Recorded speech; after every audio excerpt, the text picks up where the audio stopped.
Kebetulan hari ni hujan, tapi dia dah gerimis lah. So aku pun pakailah baju hujan yang aku baru dapatkan daripada TikTok Shop. Kalau korang nak beli, korang boleh beli.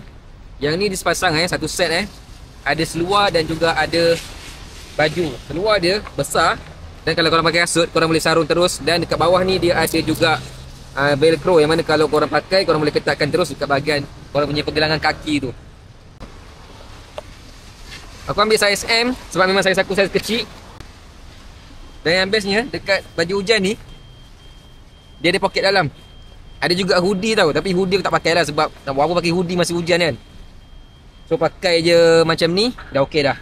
Zip dia pula, korang boleh zipkan sampai atas. Lepas tu dia ada juga velcro untuk double layer punya protection kalau hujan, so air tak masuk lah. Tutup terus sampai ke leher. Memang sangat mantap. So kalau hujan lebat macam ni pun takkan masuk punya. Tangan pun dia ada strap velcro juga, so korang boleh pakai ketat-ketat supaya air tak masuk dekat pergelangan tangan korang. Biasa pakai balaclava sebelum pakai helmet supaya bau rambut tak masuk ke helmet.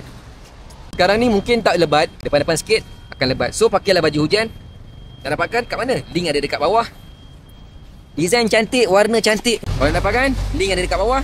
Boleh terus check out. Mantap.